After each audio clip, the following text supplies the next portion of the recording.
বিভিন্ন রাজনৈতিক দলের সঙ্গে আজ বসছেন অন্তর্বর্তী সরকারের প্রধান উপদেষ্টা ডক্টর মোহাম্মদ ইউনূস। বিকেল ৩টা থেকে রাত ৮টা পর্যন্ত বিভিন্ন রাজনৈতিক দলের সঙ্গে পর্যায়ক্রমে তিনি আলোচনা করবেন। বৈঠকে আগামী কত দিনের মধ্যে রাষ্ট্র সংস্কার ও নির্বাচন ইস্যুতে একটি রোডম্যাপ জনগণের সামনে পেশ করতে পারবে সরকার, সে বিষয়ে আলোচনা করবে দলগুলো। আজকের এই আলোচনার পর অবাধ ও সুষ্ঠু জাতীয় নির্বাচনের লক্ষ্যে নির্বাচন কমিশন, প্রশাসন ও আইনশৃঙ্খলা রক্ষাকারী বাহিনীর প্রয়োজনীয় সংস্কার প্রক্রিয়া শুরু করবে অন্তর্বর্তী সরকার। এরপর নির্বাচন আয়োজনের রোডম্যাপ জনগণের সামনে পেশ করবেন প্রধান উপদেষ্টা ডক্টর মোহাম্মদ ইউনূস।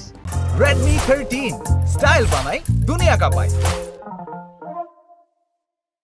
জানা গেছে, রাষ্ট্রীয় অতিথি ভবন যমুনায় বিভিন্ন রাজনৈতিক দলের সঙ্গে এই বৈঠক করবেন প্রধান উপদেষ্টা।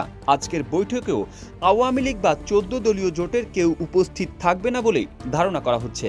এর আগে গত ৮ আগস্ট ডক্টর ইউনূসের সঙ্গে বিএনপি, জামায়াতে ইসলামী সহ রাজনৈতিক দলগুলোর শীর্ষ নেতাদের বৈঠক হয়। সেদিনও আওয়ামী লীগ বা 14 দলীয় জোটের কেউ বৈঠকে ছিলেন না। গত বৃহস্পতিবারও প্রধান উপদেষ্টা ডক্টর মোহাম্মদ ইউনূসের সঙ্গে বৈঠক করেছে বিএনপি। দলটির মহাসচিব মির্জা ফখরুল ইসলাম আলমগীর জানিয়েছেন, দেশকে স্থিতিশীল পর্যায়ে নিয়ে যাওয়ার পর অন্তর্বর্তী সরকার নির্বাচন করবে বলে তাদের জানানো হয়েছে।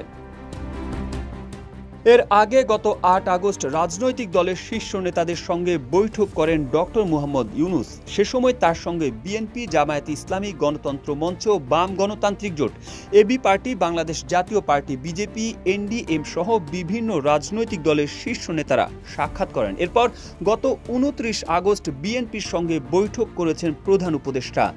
আজকের বৈঠকে লিবারেল ডেমোক্রেটিক পার্টি, এলডিপি, ইসলামী আন্দোলন, গণ অধিকার পরিষদ নূর, গণ অধিকার পরিষদ ডক্টর রেজা কিবরিয়া, 12 দলীয় জোট, বাংলাদেশ লেবার পার্টি সহ বেশ কয়েকটি দল অংশ নিতে পারে।